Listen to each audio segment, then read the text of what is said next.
Hello everyone, welcome to Civil Step IAS. जैसे कि आपको पता है कि हमने अतुल्य सीरीज चलाई है आपके लिए, जिसमें मैं अजय सिंह आपके साथ इंटरनेशनल रिलेशन डिस्कस कर रहा हूं।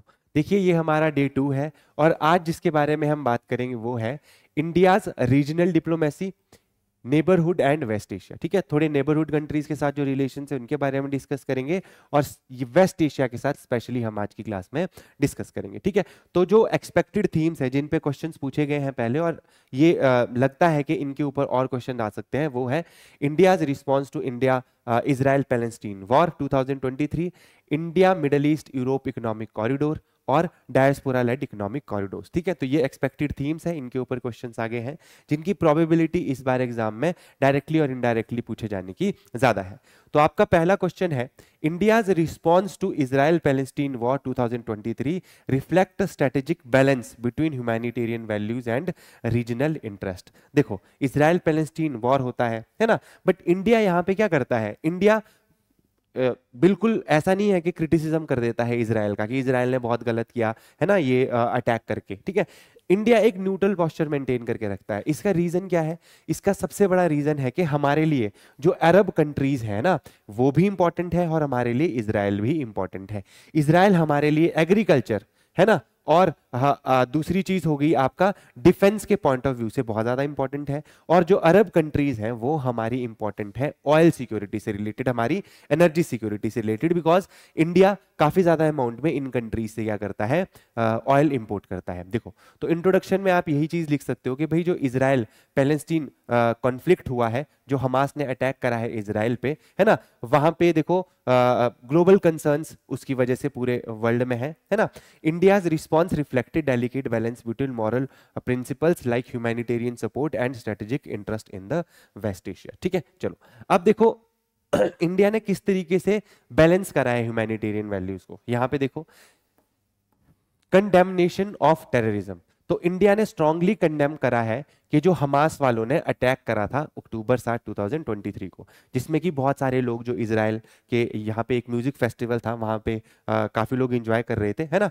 तो हमास वालों ने क्या करा कि लार्ज अमाउंट में यहाँ पे आपके बहुत सारे मिसाइल्स छोड़े गए, है ना, और यहाँ पे पैराशूट के थ्रू भी वो इजराइल में एंटर हुए और यहाँ पे एक फेस्टिवल चला हुआ था, है ना, नोवा म्यूजिक फेस्टिवल भी उसको बोलते हैं, जिसमें उन्होंने अंधाधुंध गोलियां चलाई लोगों पे और कुछ इजरायली लोगों को वो अपने साथ होस्टेज बना के भी ले गए। इसका क्रिटिसिज्म करा आपका इंडिया ने। ठीक है, तो पहली चीज तो ये आप लिख सकते हो। सेकंड चीज है support for civilian in Gaza.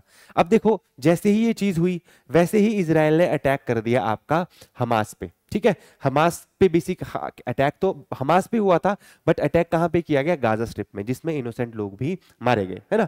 अब देखो इंडिया ने यहां पे क्या करा? सिविलियन को सपोर्ट करा। ठीक है, over 70 ton of humanitarian aid, medicine, disaster relief ये भेजा गया इंडिया के द्वारा, जो वहां पे लोग सफर कर रहे थे, है ना, सिविलियन जो सफर कर रहे थे। इसके बाद call for restraint and dialogue, और इंडिया ने बार बार ये चीज बोली कि भाई पीस से चीजें सॉल्व होनी चाहिए, बातचीत करके चीजें सॉल्व करो, ऐसी चीजें सॉल्व होने वाली नहीं है। ठीक है, अब देखो यहां पे इंडिया ने ना अपना रीजनल इंटरेस्ट भी, है ना, साथ में मेंटेन करा। ठीक है, अब देखो क्योंकि आपको पता है कि इंडिया जो है वो स्ट्रॉन्ग टाइज बनाता है आपका इजराइल के साथ। ठीक है, जैसे कि देखो हम मिसाइल सिस्टम वहां से इंपोर्ट कराते हैं, जैसे कि बराकेट हो गया, एग्रीकल्चर टेक्नोलॉजी में हमारा बहुत ज्यादा कंट्रीब्यूशन होता है एक दूसरे के साथ। देखो एग्रीकल्चर में कैसे, जो हमारा इंडिया में ड्रिप इरिगेशन है ना, ड्रिप इरिगेशन का कॉन्सेप्ट जो है वो आपका इजराइल से लिया गया है ना, काफी ज्यादा, क्योंकि देखो यहाँ पे पानी की बहुत कमी है तो पानी को जुडिशियसली यूज करना पड़ता है, तो उन्होंने बहुत अच्छा ड्रिप इरिगेशन सिस्टम अपना बनाया हुआ है, उसमें हम दोनों कंट्रीब्यूट कर रहे हैं, इंडिया और इजराइल। ठीक है, अगला देखो energy and diaspora interest in Arab states. पहली चीज तो ये कि इनके साथ भी अच्छे रिलेशनशिप्स हमने मेंटेन करके रखे हैं, साथ में हमारे एनर्जी नीड्स हैं, है ना, जैसा कि मैंने आपको पहले बताया ऑयल हमारे को चाहिए अपनी इकोनॉमी चलाने के लिए। उसके लिए हमने क्या किया है कि इन कंट्रीज को भी क्रिटिसाइज नहीं करा है। देखो जो अरब कंट्रीज है आपकी, वो कंबाइन होके पैलेस्टीन के साथ आती है कि भाई पैलेस्टीन वालों के साथ गलत हुआ है क्योंकि इजराइल ने इसके पूरे एरिया पे पूरा एरिया कैप्चर कर लिया है। अब यहां पे जो है इंडिया अरब कंट्रीज को बिल्कुल यहां पे क्रिटिसाइज नहीं करता है क्योंकि अरब कंट्रीज सपोर्ट करती है पैलेस्टीन को, है ना। अब हमारे को किसकी जरूरत है, एनर्जी की जरूरत है ना, और हमारा लार्ज अमाउंट में जो डायस्पोरा है वो यहाँ पे रहता भी है, इसीलिए इन कंट्रीज को हम क्या नहीं कर सकते, मतलब इन कंट्रीज के साथ हम रिलेशंस खराब नहीं कर सकते, है ना। India avoided direct criticism of Arab countries, ठीक है। अब देखो यहाँ पे इंडिया ने एक और पोस्चर मेंटेन करा, कौन से वाला, नॉन अलाइंड वाला, ठीक है। अब India did not side with any military bloc, ठीक है, reiterating it supports to Palestine statehood. Starting से ही, जब से पैलेस्टीन वाले एरिया पे पूरा का पूरा इजराइल का कब्जा हुआ है, तब से लेकर हम टू स्टेट सॉल्यूशन की बात करते हैं कि भाई इजराइल और पैलेस्टीन दोनों ही वहां पे कंट्रीज होनी चाहिए, है ना। तो हम पैलेस्टीन को भी सपोर्ट करते हैं, ठीक है। तो अभी तक हमने अपना नॉन अलाइंड जो स्टांस है उसको मेंटेन रखा है, ठीक है। तो ये है पूरा क्वेश्चन, इसको आप इस तरीके से आंसर कर सकते हो, ठीक है। चलिए अब नेक्स्ट जो क्वेश्चन है, that is India's ties with Israel has deepened in defense and innovation sectors, yet its traditional support for Palestine remain unchanged. Discuss the evolving contours of this balancing act. जैसे कि आपको मैंने पहले question में बताया, India Israel के साथ भी अच्छी रिलेशनशिप मेंटेन करता है, और ज्यादा अच्छे रिलेशंस मेंटेन कर रहा है ना, और ज्यादा बढ़ा रहा है रिलेशंस को। साथ में ही वो ट्रेडिशनली सपोर्ट करता है पैलेस्टीनियन कॉज को, ठीक है। और इंडिया जो है वो बैलेंस करने की कोशिश यहाँ पे कर रहा है, ठीक है। तो इस क्वेश्चन को आप क्या कर सकते हो, इस तरीके से इंट्रोड्यूस कर सकते हो कि India has historically supported Palestinian cause, recognising Palestine in 1988। India ने 1988 में रिकॉग्नाइज कर दिया था, और कंसिस्टेंटली सपोर्ट करता है टू स्टेट सॉल्यूशन को। टू स्टेट सॉल्यूशन का मतलब है कि भाई इजराइल भी यहाँ पे एक अपना देश बनाए और ज्यूज वहां रहे, और पैलेस्टीन भी वहीं पे उसी में एक पार्ट हो उनका, जहां पे वो रहे और पीसफुली दोनों रहे, है ना। पैलेस्टीनियंस तो पता है आपको मुस्लिम कम्युनिटी है, तो मुस्लिम कम्युनिटी भी रहे और जूइश कम्युनिटी भी वहां पे बढ़िया से रहे, ठीक है। Yet in recent decades specially post 1992 India has build reverse strategic ties with Israel, notably in defence, agriculture and innovation. तो इंडिया ने, है ना, विद द टाइम इजराइल के साथ अच्छे रिलेशंस बनाए हैं, बिकॉज इजराइल एक काफी स्ट्रॉन्ग कंट्री है, टेक्नोलॉजिकली बहुत ज्यादा स्ट्रॉन्ग है ना। तो हम इसके साथ अपनी अलाइनमेंट रखते हैं ताकि हमारे को भी वहां से कुछ हेल्प मिले, ठीक है। चलिए देखो यहाँ पे डीपनिंग इंडो इजराइल कॉपरेशन, किस तरीके से हम कॉपरेट करते हैं उस बारे में यहाँ पे बात हो रही है।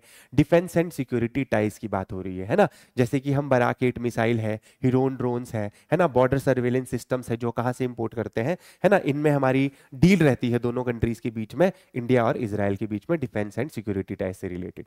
इसके बाद अगला आता है आपका इनोवेशन एंड एग्रीटेक, ठीक है। तो एग्रीटेक, जैसे कि मैंने आपको पहले बताया कि जो ड्रिप इरिगेशन है उसमें इजराइल बहुत अच्छा कर रहा है ना। तो हमारे आपस में देखो यहाँ पे प्रोजेक्ट भी चले हुए हैं। India Israel centre of excellence बन चुका है एक under Indo Israel agriculture project, है ना, ऑपरेट्स इन 12+ स्टेट्स, ठीक है। चलो, boosting productivity via drip irrigation and high yield crops, ठीक है। तो इंडिया और इजराइल ने आपस में मिलकर प्रोजेक्ट चलाया है, जिससे देखो ड्रिप इरिगेशन और हाई यील्ड क्रॉप्स उगाई जा रही हैं 12+ स्टेट्स में इंडिया की।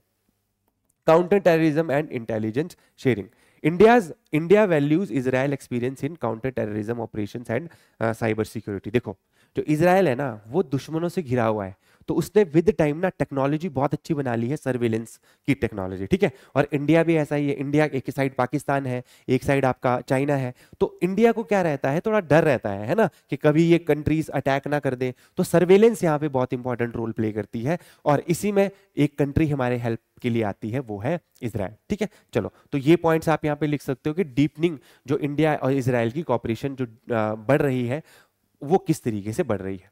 अब साथ में ही इंडिया इसके साथ कॉपरेशन भी बढ़ा रहा है, प्लस ये पैलेस्टीन को सपोर्ट भी करता है, ठीक है। चलो देखो डिप्लोमेटिक एंगेजमेंट किस तरीके से करता है सपोर्ट। इंडिया कंटिन्यूअसली जब भी यूएन का कोई रेजोल्यूशन आता है जो बोलता है कि पैलेस्टीनियन स्टेटहुड के बारे में बात करता है, वहां पे इंडिया पैलेस्टीन को सपोर्ट करता है, ठीक है। अब देखो यहाँ पे कुछ हमने ट्रेनिंग आईटी ट्रेनिंग सेंटर्स भी वहां पे बनाए हुए पैलेस्टीन वाले एरिया में, है ना। चलो अगला देखो, balanced position on conflict during 2023 Israel Hamas war, India condemned terrorism but also sent aid to Gaza and retreated its support for a negotiated two state solution। देखो, इंडिया ने क्रिटिसिज्म भी करा टेररिस्ट एक्ट का जो Hamas ने किया, और साथ में जब कॉमन सिटीजन्स पे अटैक हुआ इजराइल के द्वारा तो वहां पे हेल्प भी भेजी, मेडिकल एड भेजी, है ना।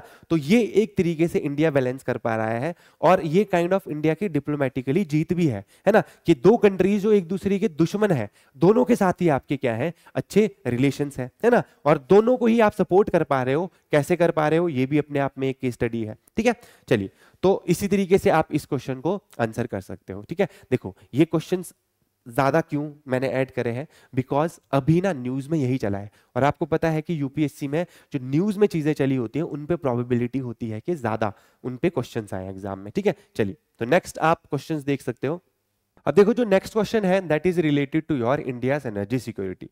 Energy security continues to be cornerstone of India's West Asia policy. Analyze India's approach towards Gulf nation in light of current geopolitical instability। देखो, जैसे कि आपको पता है कि जो वेस्ट एशिया है ना, वेस्ट एशिया में आपकी ये आती है अरेबियन कंट्रीज, ठीक है। अरेबियन कंट्रीज में है ऑयल, और ऑयल की है हमारे को बहुत ज्यादा जरूरत, है ना। क्यों? क्योंकि एनर्जी डेफिसिट देश है इंडिया, ठीक है। इंडिया के पास इतना ज्यादा क्रूड ऑयल नहीं है, ठीक है। उसको अगर क्रूड ऑयल चाहिए तो इन कंट्रीज के साथ बहुत अच्छे रिलेशंस आपको मेंटेन करने ही पड़ेंगे, ठीक है। और देखो, ये वेस्ट एशिया है ना, यहाँ पे बहुत ज्यादा प्रॉब्लम चली हुई है, इजराइल पैलेस्टीन वॉर, जिसकी हमने डिस्कशन अभी कर ली है ना। अब फिर से आपका इजराइल और ईरान के बीच में भी वॉर स्टार्ट हो गया है, ठीक है। और भी यहाँ पे छोटे छोटे ग्रुप्स एक्टिव रहते हैं हमेशा, और ये इंस्टेबिलिटी इस जगह पे आती है। इस जगह पे इंस्टेबिलिटी आई तो ऑयल प्राइसेस में ऊपर नीचे आपको वॉलेटिलिटी दिखेगी, ठीक है। उस वजह से क्या हो सकता है कि एनर्जी प्राइस महंगे हो जाए, ऑयल के प्राइसेस महंगे हो जाए, और इंडिया में बहुत ज्यादा प्रॉब्लम क्रिएट हो सकती है उससे, ठीक है, फाइनेंशियल प्रॉब्लम। अब देखो, यहां पे आपको पूछा है कि analyse India's approach towards gulf nation in light of current geopolitical instability. तो इंडिया की क्या अप्रोच है टुवर्ड्स गल्फ नेशन, ठीक है। चलो, अब देखो, यहाँ पे इंपॉर्टेंट फैक्ट जो है, जो आपको याद रखना है एग्जाम के लिए, कि वेस्ट एशिया जो है 60% इंडिया का क्रूड ऑयल जो है वहां से इंपोर्ट होता है, ठीक है। 40% एलएनजी इंपोर्ट होता है, making energy security a central pillar of India's engagement with the gulf. तो गल्फ के साथ जो हमारी एंगेजमेंट हो रही है उसमें मेन पॉइंट तो किसका है, ऑयल का ही है, ठीक है। Amid recent instability such as Israel Hamas conflict, Israel Iran tensions, India has adopted a calibrated and resilient strategy. इंडिया ने क्या स्ट्रेटेजी मतलब अपनाई है, इसको हम देखेंगे। India's energy centric approach to gulf.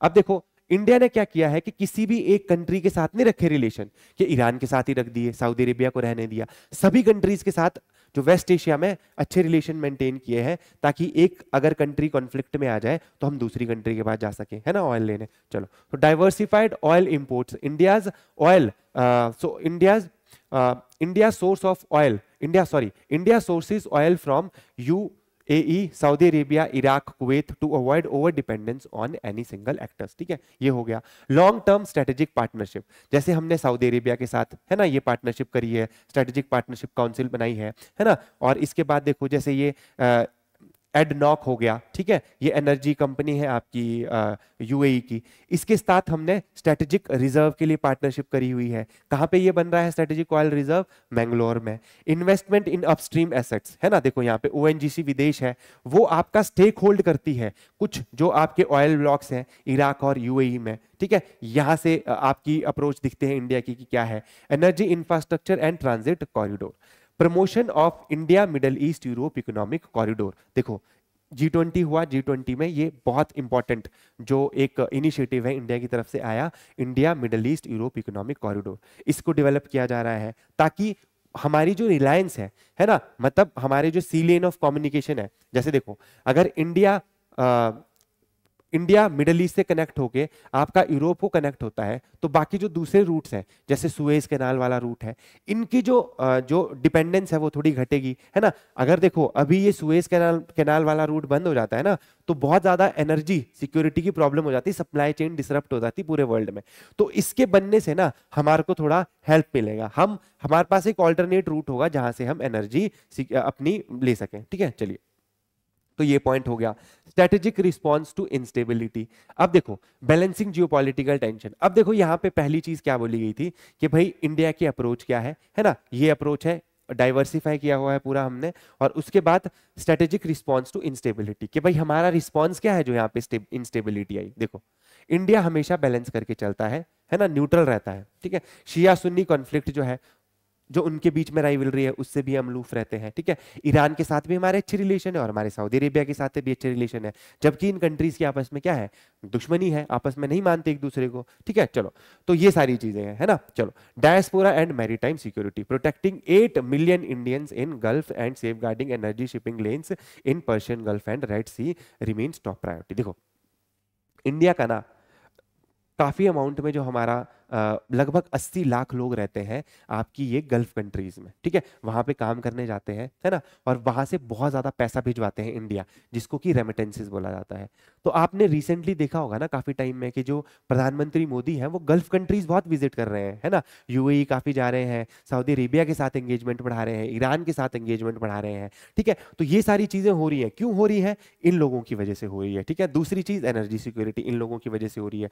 तो इंडिया हमेशा ही इन दो चीजों को टॉप प्रायोरिटी बना के रखता है ना, कि हमारे को ऑयल सिक्योरिटी चाहिए फर्स्ट ऑफ ऑल, सेकंड हमारा डायस्पोरा रह रहा है, उसको कोई खतरा नहीं होना चाहिए, ठीक है। चलिए नेक्स्ट अगला क्वेश्चन है आपका, India's West Asia outreach through diplomacy and diaspora has transformed from transactional to strategic, evaluate with recent example. यहां पे देखो पूछ रहा है कि इंडिया की जो वेस्ट एशिया आउटरीच है डिप्लोमेसी के थ्रू एंड डायस्पोरा के through has transformed from transactional to strategic, कि भाई पहले हम सिर्फ ऑयल का लेना देना करते थे, है ना, अब हमारा क्या है, स्ट्रेटेजिक पार्टनरशिप की तरफ इन कंट्रीज के साथ हम बढ़ रहे हैं।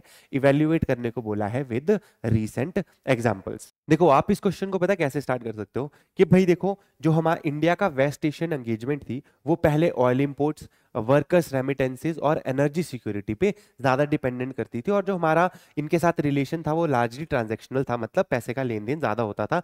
बट लेटली जो है हमारा एक शिफ्ट आया है, ठीक है, हमने इनके साथ टाइज थोड़ी बढ़ा दी है और स्ट्रेटेजिक पार्टनरशिप की तरफ हम बढ़ रहे हैं इनकी तरफ, इन कंट्रीज के साथ, ठीक है। देखो strategic diplomacy, infrastructure partnership and diaspora diplomacy हम कर रहे हैं, ठीक है। अब देखो किस तरीके से ये हो रहा है उसका आपको एग्जांपल देना है ना। चलो किस तरीके से हो रहा है, देखो इंस्टीट्यूशनलाइज्ड स्ट्रेटेजिक टाइज, जैसे कि India UAE comprehensive strategic partnership कब साइन हुई, 2017 में, ठीक है। India Saudi Arabia strategic partnership council 2019 में, ठीक है।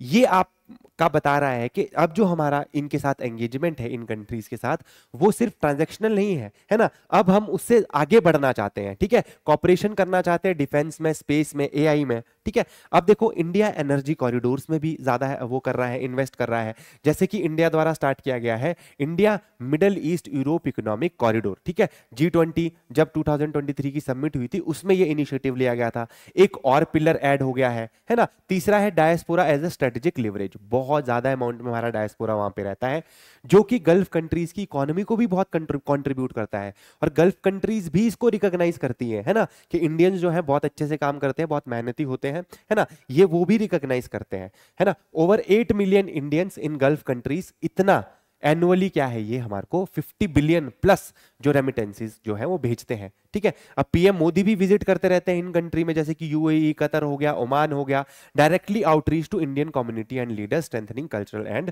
Political ties. देखो अब सिर्फ यही नहीं है कि हमारे को आपसे तेल चाहिए, नहीं, हम आपके साथ पीपल टू पीपल कनेक्शन बढ़ाना चाहते हैं। मोदी जी की बहुत सारी विजिट है गल्फ कंट्रीज में, है ना, पिछले कुछ सालों में आप देखो बहुत ज्यादा विजिट करी है उन्होंने वहां पे, क्यों, ताकि पीपल टू पीपल कॉन्टैक्ट बढ़ सके, ताकि उन कंट्रीज के साथ हमारे रिलेशंस अच्छे हो सके, ठीक है। तो ये पॉइंट है। फोर्थ पॉइंट आप लिख सकते हो कि डिफेंस एंड मैरीटाइम कॉपरेशन भी हो रही है इनके साथ, है ना, रादर देन कि हम सिर्फ ऑयल इनसे खरीद रहे हैं, ठीक है, हम क्या कर रहे हैं अब इनके साथ डिफेंस में भी कॉर्पोरेट कर रहे हैं, जैसे कि ज्वाइंट नेवल एक्सरसाइजेस कर ले हैं, जैसे कि जायद तलवार है इंडिया यूएई के बीच में, अल मोहम्मद अल हिंद है ना, ये इंडिया सऊदी अरेबिया की है। तो इस तरीके से ग्रोइंग मिलिट्री कॉर्पोरेशन भी हो रही है हमारे बीच में, ठीक है। चलो engagement in multilateral West Asian blocs, ठीक है, तो India is active member of I2U2, देखो इंडिया, इजराइल, यूएई और यूएसए, है ना, for food energy and tech corporation, ठीक है। तो ये सारी चीजें आप इसमें लिख सकते हो इस क्वेश्चन में, कि भाई हमारा जो वहां इन कंट्रीज के साथ एंगेजमेंट है वो अब सिर्फ ट्रांजैक्शनल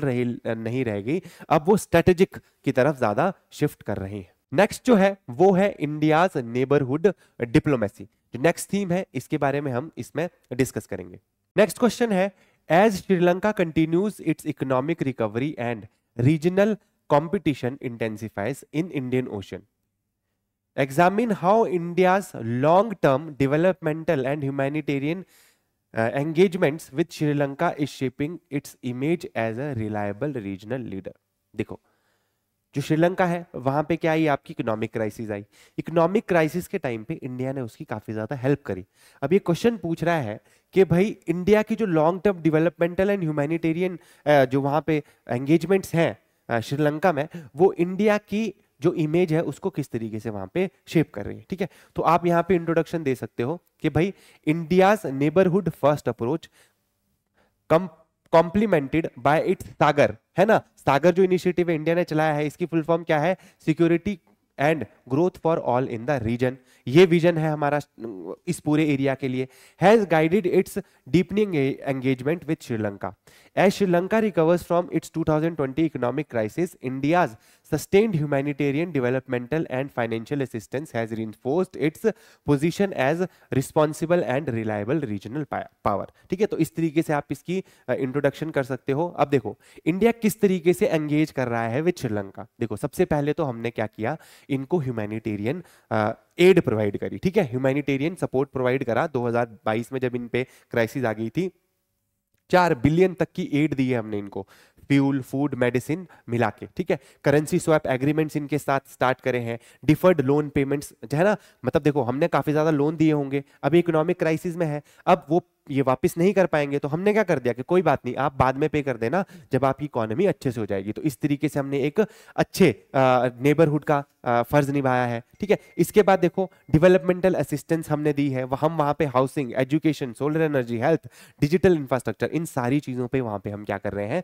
काम कर रहे हैं। इसके बाद देखो कुछ इकोनॉमिक पार्टनरशिप है, जैसे कि लंका इंडियन ओशियन कॉर्पोरेशन इन एनर्जी सेक्टर, एनर्जी सिक्योरिटी। इसने इंडिया के जो एक ये देखो इंडियन ऑयल कॉर्पोरेशन की श्रीलंका वाली ब्रांच है, इसने यहाँ पे एनर्जी सिक्योरिटी में इनको सपोर्ट करा है ना। यहाँ पे हम कनेक्टिविटी प्रोजेक्ट जैसे कि फेरी और एयर लिंक्स जो है उनको बढ़ाने में हेल्प कर रहे हैं, इंफ्रास्ट्रक्चर बढ़ाने में हेल्प कर रहे हैं, जैसे कि पोर्ट्स, रेलवेज, रिन्यूएबल एनर्जी, इसमें हम बहुत ज्यादा वहां पे काम कर रहे हैं। इसके बाद देखो स्ट्रेटेजिक कॉर्पोरेशन, जैसे कि हमारी नेवल एंगेजमेंट्स भी है ना, मिलिट्री एंगेजमेंट्स भी है। स्लिनेक्स एक नेवल एक्सरसाइजेस है आपकी, कोस्ट गार्ड ट्रेनिंग होती है, मैरीटाइम सर्वेलेंस वगैरह, ये सारी चीजें कराई जा रही हैं। और जो ये है क्या बोलते हैं आपका intelligence and counter terrorism corporation भी हमारे बीच में हो रही है। तो ये जो है इंडिया, है ना, की एंगेजमेंट्स है श्रीलंका में।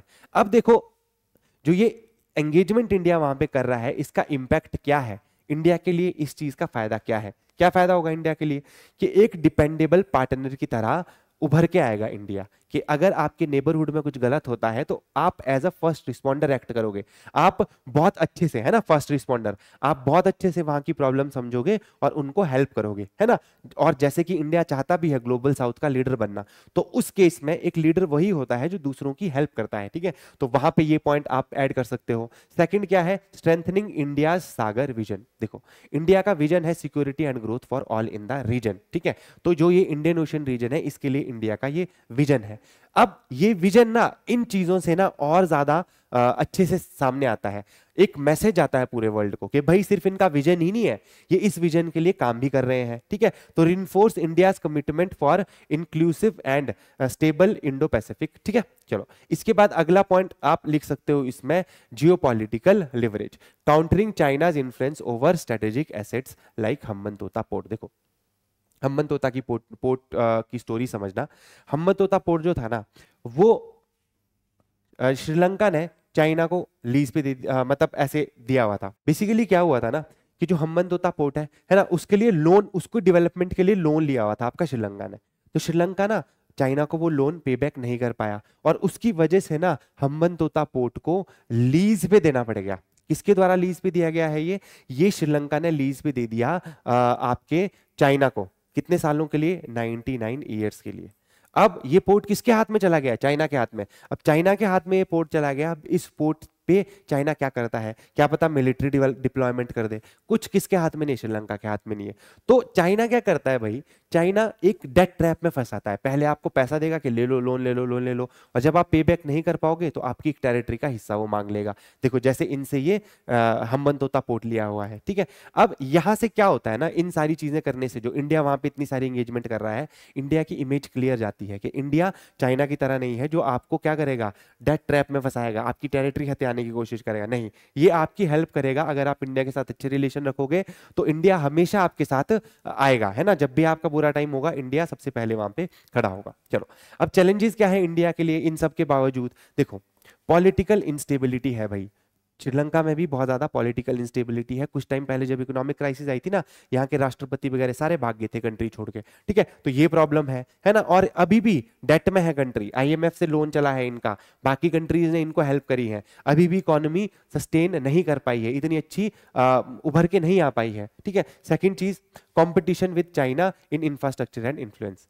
देखो इंडिया भी डेवलप कर रहा है, बट देखो यहाँ पे है ना, श्रीलंका में इंडिया भी डेवलप कर रहा है, बट देखो चाइना जो है ना, वो उसके पास काफी ज्यादा पैसा है, तो वो काफी ज्यादा अमाउंट में यहाँ पे जो इंफ्रास्ट्रक्चर है वो डेवलपमेंट का काम कर रहा है, तो वो एक इंडिया के लिए चैलेंज है। अगला देखो, need for sustain engagement without over extending resources, ठीक है। अब वही चीज है कि भाई हमारे को क्या करना है, एक सस्टेन्ड एंगेजमेंट देनी पड़ेगी ताकि इंडिया का भी जो है वो थोड़ा मतलब बैलेंस रह सके, ऐसा नहीं कि हम बहुत ही ज्यादा पैसा इनको दे दें, ठीक है। तो ये सारी चीजें हैं, तो इस तरीके से आप इस पूरे क्वेश्चन का आंसर दे सकते हो। काफी इंपॉर्टेंट आंसर है हमारे नेबरहुड से रिलेटेड। नेक्स्ट जो क्वेश्चन आता है आपका वो है, the neighbourhood first policy has seen both success and limitations, critically examine with reference to India relation with Nepal and Sri Lanka in recent years. देखो इस क्वेश्चन में आपसे पूछा है ना कि इंडिया की जो नेबरहुड फर्स्ट पॉलिसी है उसने दोनों चीजें देखी हैं, सक्सेस भी और कुछ लिमिटेशंस भी हैं। विद रिगार्ड टू स्पेसिफिकली यहाँ पे दो कंट्री के बारे में बात हो रही है, कौन सी, नेपाल और श्रीलंका। तो हम यहाँ पे देखेंगे कि जो नेपाल के साथ हमारी एंगेजमेंट्स है वहां पे हमारी सक्सेसेस क्या है और हमारी वीकनेस क्या है, और यहाँ पे ही हम श्रीलंका के साथ भी देखेंगे कि हमारी सक्सेस क्या रही और फेलियर क्या रहा, ठीक है। चलो देखो इस तरीके से आप लिख सकते हो, 2014 में ये नेबरहुड फर्स्ट पॉलिसी हमारी आई थी जो कि एम करती है strengthen ties with India's immediate neighbours through connectivity, development, security and people to people ties. कि देखो नेबरहुड फर्स्ट पॉलिसी में क्या यहाँ पे बात करेगी कि टाइज स्ट्रेंथन करनी है हमने अपने नेबर्स के साथ, किन किन फील्ड्स के थ्रू, कनेक्टिविटी बढ़ानी है ना, मतलब कुछ रोड प्रोजेक्ट्स चलाने हैं है, इसके बाद डेवलपमेंट करनी है, security and people to people ties भी ये भी हमारे को बढ़ानी है इस पूरे रीजन में, ठीक है। यहाँ पे स्पेसिफिकली किसकी बात हो रही है, नेपाल और श्रीलंका की, ठीक है। तो इंडिया की सक्सेस क्या रही है, देखो इंडिया की सक्सेस रही है कि भाई श्रीलंका को ना अभी जब वहां पे बहुत ज्यादा इकोनॉमिक क्राइसिस आई थी तो हमने फर्स्ट रिस्पॉन्डर की तरह एक्ट करते हुए बहुत ज्यादा अमाउंट में उनकी हेल्प करी है, जैसे कि $4 बिलियन हमने उनको दिए हैं 2022 क्राइसिस के दौरान, और इंडिया लार्जेस्ट एड प्रोवाइडर बना है। देखो जो चाइना इतना हतैशी बनता है ना बाकी कंट्रीज का, उसने हमने उससे ज्यादा पैसे दिए, ठीक है। चलो देखो आगे, India was first to support Sri Lanka's IMF bail out strengthening bilateral trust, ठीक है। तो इंडिया ने सबसे पहले सपोर्ट करा जब आईएमएफ उसको बेल आउट पैकेज दे रहा था, तो उस टाइम इंडिया ने उसको सपोर्ट करा, ठीक है। अभी भी हम इंफ्रास्ट्रक्चर, पावर, है ना, इन चीजों में क्या करते हैं, टूरिज्म, इन चीजों में कॉपरेट करते हैं उस कंट्री के साथ। सेकंड देखो नेपाल के साथ डेवलपमेंट कैसी रही, नेपाल के साथ देखो हमारा रोटी बेटी का रिश्ता है, काफी अच्छे रिलेशंस हमारे हिस्टोरिकली रहे हैं, ओपन बॉर्डर है दोनों कंट्रीज के बीच में, कोई भी आ जा सकता है, कोई पासपोर्ट की जरूरत नहीं है ना। चलो अब देखो यहाँ पे सपोर्ट इन कोविड-19, जब कोविड-19 हुआ था उस टाइम पे हमने रिलीव करा था, हमने काफी ज्यादा उनको दवाइयां दी है उस टाइम पे, ठीक है। अब देखो यहाँ पे हम रेल लिंक्स भी बढ़ा रहे हैं, जैसे कि जयानगर कूर्था जो रेलवे है वो लिंक बढ़ाया है, पावर ग्रिड कनेक्टिविटी हम कर रहे हैं इन कंट्रीज के साथ, ठीक है।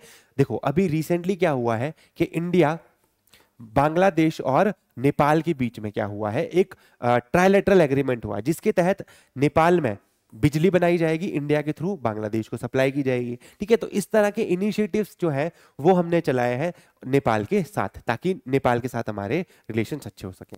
बट अभी भी कुछ है ना खराश है, कुछ गलत है मतलब इन कंट्रीज के साथ, गलत नहीं बोल सकते, बेसिकली यहाँ पे बोल सकते हैं कि लिमिटेशंस कुछ है हमारी इन कंट्रीज के साथ। क्या लिमिटेशंस है, जैसे कि जो नेपाल है ना उसके साथ ना बॉर्डर डिस्प्यूट हमारा है एक, कौन सा बॉर्डर डिस्प्यूट है वो, ये है काला पानी लिपुलेख डिस्प्यूट। देखो इंडो गोरखा वॉर जब हुए ना, उसके बाद ट्रीटी ऑफ संगौली साइन की गई। ठीक है, ट्रीटी ऑफ संगौली में क्या बोला गया कि भाई अब जो गोरखास है, जितना भी इन्होंने टेरिटरी एक्वायर की हुई है, ये सारी की सारी लैप्स हो जाएगी किसको, ब्रिटिशर्स को, और ये वापस चले जाएंगे अपनी कंट्री नेपाल। ठीक है, और यहाँ पे बाउंड्री सेट की गई ब्रिटिशर्स के बीच में, नेपाल और क्या बोलते हैं आपका ब्रिटिश इंडिया के बीच में बाउंड्री सेटअप की गई। अब यहाँ पे क्या किया गया कि बोला गया कि काली रिवर के इधर वाली नेपाल की टेरिटरी होगी और इधर वाली जो होगी वो ब्रिटिश इंडिया होगा। अब काली रिवर जो है, इसका ओरिजिन जो है वो डिस्प्यूटेड है। इंडिया यहां जैसे इसका ओरिजिन मानता है, और जो जो नेपाल है वो यहां ओरिजिन मानता है। तो अगर इंडिया ओरिजिन यहां मानता है तो ये पूरा एरिया किसके अंडर आएगा, ये पूरा एरिया किसके अंडर आएगा, ये पूरा का पूरा एरिया इंडिया के अंडर आएगा।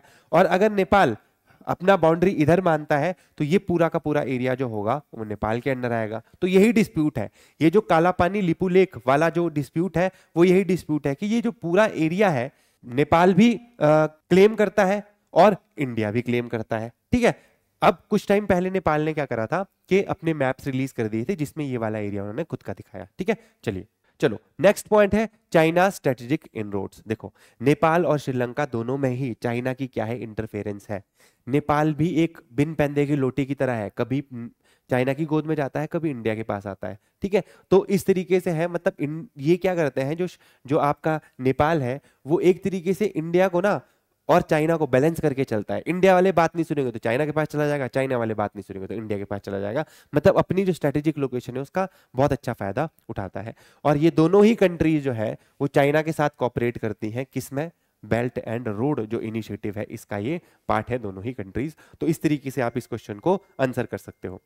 नेक्स्ट क्वेश्चन है, in an era of regional fragility, India's role in maintaining strategic stability in South Asia is more relevant than ever.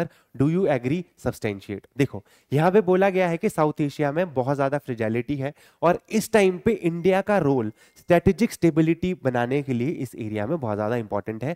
क्या आप एग्री करते हो? अगर एग्री करते हो तो सब्सटेंशिएट करो अपना आंसर। देखो, जैसे कि आपको पता है कि साउथ एशिया में बहुत प्रॉब्लम्स चली हुई हैं, जैसे कि इकोनॉमिक क्राइसिस कहाँ पे, श्रीलंका और पाकिस्तान। पॉलिटिकल इंस्टेबिलिटी कहां पे, बांग्लादेश और मालदीव्स। ठीक है, बांग्लादेश में क्या है, इस टाइम मोहम्मद यूनिस सरकार में बैठा हुआ है ना, शेख हसीना को वहां के लोगों ने बाहर निकाल के इंडिया भेज दिया है। ठीक है, इसके बाद मालदीव्स में चाइना का पपेट बिठाया हुआ है, मुइजू, है ना। इसके बाद अगर म्यांमार की बात करो, म्यांमार में मिलिट्री कू हुआ है। ठीक है, ये सारी प्रॉब्लम है। साथ में चाइना अपनी एनक्रोचमेंट जो आदत है उसको और बढ़ावा देता है। ठीक है, इंडिया में अरुणाचल प्रदेश को अपना एरिया मानता है ना, अक्साई चीन तो कैप्चर ही किया हुआ है। तो ये सारी चीजें हो रही हैं। ठीक है, पर इस केस में भी भाई इस केस में ना इंडिया बहुत ज्यादा इंपॉर्टेंट रोल प्ले करता है यहाँ पे रीजनल स्टेबिलिटी बनाने को। अब देखते हैं कि क्या इंडिया ऐसा कर रहा है जिससे मतलब ये कहा जा सकता है कि रीजनल स्टेबिलिटी में इंडिया बहुत इंपॉर्टेंट रोल प्ले कर रहा है। फर्स्ट रिस्पॉन्डर की तरह एक्ट करता है ना। $4 बिलियन की एड दी है श्रीलंका को जब इकोनॉमिक क्राइसिस हुआ था। डिजास्टर रिलीफ में हेल्प करता है नेपाल की और भूटान की। और बात की जाए डिफेंस एंड सिक्योरिटी कॉपरेशन में भी हेल्प करता है, जैसे कि मित्र शक्ति एक एक्सरसाइज है जो श्रीलंका के साथ की जाती है, मिलिट्री एक्सरसाइज। सूर्य किरण नेपाल के साथ एक्सरसाइज की जाती है। ठीक है, कोस्टल सिक्योरिटी के लिए भी काम कर रहा है India. Information fusion centre Indian ocean region, ठीक है, ये इंडिया हेल्प कर रहा है इसको डेवलप करने में। इसके बाद development and connectivity leadership, BBIN motor vehicle agreement. ठीक है, इस तरीके के एग्रीमेंट है, किसके बीच में है ये देखो, बांग्लादेश, भूटान, इंडिया, नेपाल, इसके बीच में एग्रीमेंट है कि मोटर व्हीकल रोड्स वगैरह अच्छे से कनेक्टिविटी यहाँ पे बनाई जाएगी। इंडिया नेपाल रेल लिंक, ठीक है, रेल के साथ कनेक्टिविटी नेपाल के साद बढ़ रही है। ठीक है, वैक्सीन सप्लाई करता है, इलेक्ट्रिसिटी सप्लाई करता है, ट्रेड क्रेडिट्स देता है। जब जब हमारे नेबर्स को जरूरत होती है तब तक हम उनके साथ खड़े होते हैं। अगला देखो, counter to extra regional powers, जैसे चाइना की जो डेट रिवन BRI है, ठीक है, belt and road initiative China ने चलाया है, जिसके तहत तो बहुत सारे रोड्स वगैरह बना रहा है ताकि कनेक्टिविटी एस्टेब्लिश कर सके चाइना के साथ, है ना। बेसिकली यहाँ पे एम है कि जैसे पुराने टाइम में उनको जाना जाता था ना सिल्क रोड के नाम से, है ना, वैसा ही वो एक अब नया मॉडर्न सिल्क रूट बनाना चाहते हैं, जिसके तहत चाइना से सारी चीजें कनेक्टेड हो, चाइना की जो फैक्ट्रीज में माल बनता है वो सारी कंट्रीज में इधर उधर चला जाए, ठीक है। तो वो चाइना को सेंटर में बना के इस तरीके के रोड बनाना चाहते हैं, ठीक है। चलो, अब ये जो है, पर इसमें डेट दिया जाता है, दूसरी कंट्री को बोला जाएगा कि आपके एरिया में डेवलपमेंट होगी, बट चाइना क्या करता है, लोन देता है, लोन से डेवलपमेंट कराता है, और जब वो कंट्री लोन पे बैक नहीं कर पाती, उस कंट्री का कुछ ना कुछ एरिया कैप्चर कर लेती है, या फिर कुछ ना कुछ अपनी पपेट गवर्नमेंट वहां पे बिठा देती है। इस तरीके की एक्टिविटीज चाइना के द्वारा की जाती है। उस केस में इंडिया उभर के आता है और एक क्या बोलते हैं, आपका जो स्ट्रॉन्ग एक रिस्पॉन्सिबल नेबर की तरह बिहेव करता है, ठीक है। तो ये सारी चीजें हैं जो आप लिख सकते हो इस आंसर में, इस क्वेश्चन के आंसर में। अगला जो हमारी थीम है वो है कनेक्टिविटी एंड कॉरिडोर डिप्लोमेसी पे, ठीक है। यहां पे आपका क्वेश्चन है, India middle east Europe economic corridor has the potential to redefine connectivity geopolitics, analyse its strategic and economic significance for India. देखो, India middle east Europe economic corridor आपका 2023 G20 summit India में जब हुई थी वहां पे launch किया गया था। यहां पे इसको पूछा गया है कि भाई इसकी स्ट्रेटेजिक और इकोनॉमिक सिग्निफिकेंस क्या है इंडिया के लिए। सबसे पहले तो आप इंट्रोडक्शन में यही बताओगे कि G20 समिट हुई थी जिसको इंडिया ने होस्ट करा था, उसमें ये लॉन्च किया गया था, और ये किस किस को कनेक्ट करता है, India, UAE, Saudi Arabia, Jordan, Israel, Europe, इन सारी जो कंट्रीज हैं उनको क्या करेगा, कनेक्ट करेगा। देखो, यहां पे इसको देखा जा रहा है काउंटर टू चाइना के बेल्ट एंड रोड इनिशिएटिव के तौर पे, ठीक है। चाइना ने बेल्ट एंड रोड इनिशिएटिव चलाया है, उसके काउंटर के तौर पे इसको देखा जा रहा है। यहां पे आप इसका रूट देख सकते हो। देखो, इंडिया के मुंबई से ये कनेक्ट होता है, यहां से आपका जाता है पूरा जो अरेबियन पेनिनसुला, इससे क्रॉस होके यहाँ पे इजराइल से यहाँ पे आपका यूरोप को कनेक्टिविटी प्रोवाइड करता है, ठीक है। अब इसकी सिग्निफिकेंस क्या है इंडिया के लिए? पहला पॉइंट जो है वो आप लिख सकते हो कि भाई चाइना के बेल्ट एंड रोड इनिशिएटिव को काउंटर ये करेगा। सेकेंड पॉइंट आप क्या लिख सकते हो कि भाई ये जो कंट्रीज है वेस्ट एशिया और यूरोप की कंट्रीज, इनके साथ हमारे रिलेशंस को और अच्छा बनाएगा, जैसे कि ये स्ट्रेंथन करेगा इंडिया की एक्ट वेस्ट पॉलिसी, है ना, strategic relations with UAE, Saudi Arabia, EU, helping balancing China's influence. In countries के साथ, ये जो कंट्रीज है इनके साथ रिलेशंस अच्छे बना के क्या होगा, जो यहाँ पे चाइना का इन्फ्लुएंस बढ़ता जा रहा है वो क्या हो जाएगा, धीरे धीरे कम हो जाएगा, ठीक है। चलिए, नेक्स्ट आप यहाँ पे पॉइंट लिख सकते हो कि ये बूस्ट करेगा स्ट्रेटेजिक ऑटोनॉमी, जैसे कि अभी कुछ ऐसे चोक पॉइंट्स हैं जैसे कि मलक्का स्टेट, ठीक है, state of Malacca, state of Malacca से चाइना का बहुत ज्यादा अमाउंट में यहाँ से ट्रेड पास होता है। अब इस जो स्टेट ऑफ मलक्का है उसके आसपास की कंट्रीज जो है उनके साथ चाइना ने डील करी हुई है और यहाँ पे अपनी प्रेजेंस बना के रखी है। जैसे मलेशिया के साथ आपका कुआंतान जो आपका पोर्ट है वहां पे इनकी प्रेजेंस है, आपके कुछ पोर्ट प्रोजेक्ट्स हैं इंडोनेशिया में जहां पे इसकी प्रेजेंस है, जिसकी वजह से क्या हो रहा है कि ये जो चोक पॉइंट्स हैं ये चाइना के कंट्रोल में आ सकते हैं इन फ्यूचर, ठीक है। तो अब यहाँ पे अगर हमारे को क्या करना पड़ेगा, ऑल्टरनेटिव रोड प्रोवाइड करना पड़ेगा। तो ये जो है India middle east Europe economic corridor, ये ऑल्टरनेटिव रूट हमारे को प्रोवाइड करता है। इसकी इकोनॉमिकली हमारे को क्या हेल्प मिलेगी, देखो, ट्रेड एफिशिएंसी बढ़ेगी और कॉस्ट में क्या होगा, कमी आएगी। जैसे कि ट्रांसपोर्टेशन कॉस्ट कम होती है 30 से 40% as comparison to traditional sea routes जो कि सुएज कैनाल के थ्रू पास होता है, ठीक है। चलो नेक्स्ट देखो, नई मार्केट्स और इन्वेस्टमेंट्स मिलेंगी। ये वाला जो रीजन है, अगर यहां से, है ना, इंडिया कोई यहां से प्रोजेक्ट चला रहा है तो इन कंट्रीज के साथ रिलेशंस भी अच्छे होंगे, प्लस ये नई मार्केट्स भी तो है, यहाँ पे अपॉर्चुनिटीज भी तो बढ़ेंगी, है ना। तो ये सारी चीज यहाँ पे होगी। इसके बाद make in India supply chain diversification. देखो, India make in India initiative के तहत बहुत सारी चीजें बना रहा है, वो बेचनी भी तो है, वो इन कंट्रीज में हम क्या कर सकते हैं, उन चीजों को बेच सकते हैं, ठीक है। तो इसी तरीके से आप ये जो क्वेश्चन है इसका आंसर बढ़िया तरीके से कर सकते हो। देखो, नेक्स्ट जो क्वेश्चन है वो है India's participation in connectivity initiatives like IMEC, INSTC reflect its aspiration to engage as regional transit hub, discuss, ठीक है। चलो नेक्स्ट क्वेश्चन है India's participation in connectivity initiatives like India middle east Europe economic corridor, India international north south transit corridor reflect its aspiration to emerge as regional transit hub, ठीक है, देखो यहाँ पे बोल रहा है कि इंडिया की जो पार्टिसिपेशन है कनेक्टिविटी प्रोजेक्ट्स में, इन दो कनेक्टिविटी प्रोजेक्ट्स में, रिफ्लेक्ट करती है कि इंडिया एक रीजनल ट्रांजिट हब बनना चाहता है। ठीक है, इस चीज को एक्सप्लेन करो। ठीक है, चलो अब देखो यहाँ पे आप इसकी इंट्रोडक्शन ऐसे लिख सकते हो कि इंडिया की जो ज्योग्राफिकल लोकेशन है भाई वो ईस्ट और वेस्ट एशिया के बीच में आती है। इंडियन ओशन यहाँ पे है, सेंट्रल एशिया से इसको कनेक्ट करती है। ठीक है, मतलब देखो ईस्ट और वेस्ट एशिया के बीच में आता है ना। इंडियन ओशियन और आपका जो सेंट्रल एशिया है उसके बिल्कुल बीचों बीच में आता है। ठीक है, तो ये एक आइडियल लोकेशन है जो एक रीजनल ट्रांजिट हब है ना बन सके।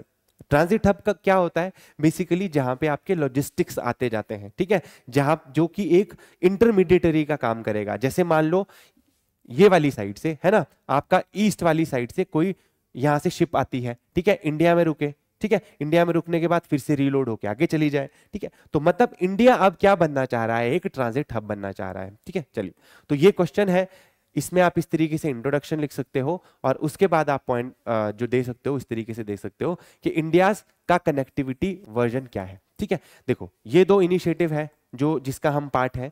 ये आपको मैंने पहले ही बता दिया कि G20 समिट हुई थी, उसमें इंडिया लेड इनिशिएटिव है ये। ठीक है, ये ऑल्टरनेटिव आपका देता है बेल्ट एंड रोड इनिशिएटिव को। ठीक है, एंड जो कंजस्टेड आपका सुएज कैनाल रोड है उसमें से आपको एक ऑल्टरनेटिव देता है। ठीक है, रिड्यूस भी करता है आपका shipping time by 40%। International north south transport जो कॉरिडोर है वो भी इसी तरीके का एक इनिशिएटिव है। 100 किलोमीटर मल्टी मॉडल कॉरिडोर है ये। मल्टी मॉडल का बेसिकली मतलब है कि सिर्फ एक ही मोड नहीं होगा, शिप के थ्रू भी आप जा सकते हो, रेलवेज के थ्रू भी जा सकते हो, रोड के थ्रू भी जा सकते हो, जो कि कनेक्ट कर रहा है इंडिया रशिया को via Iran, central Asia and the Caucasus mountains की यहाँ पे बात हो रही है। अब देखो इंडियाज एस्पिरेशन एंड स्ट्रेटेजिक गोल, क्या चाहता है इंडिया। ठीक है, इंडिया क्या चाहता है, regional leadership and soft power by offering transport and inclusive connectivity. India strengthen is regional influence विज़ China. ठीक है, तो यहां पे इंडिया अपना रीजनल इन्फ्लुएंस बढ़ाना चाह रहा है इस वजह से।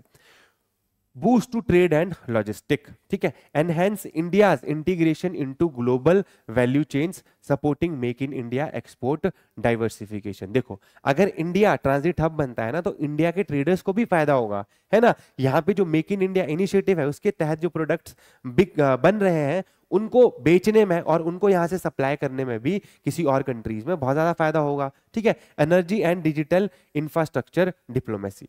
Corridor include energy grids, fibre optics, green transport, aligning with India sustainable growth goals. ठीक है, तो ये सारी चीजें आप इस क्वेश्चन में लिख सकते हो।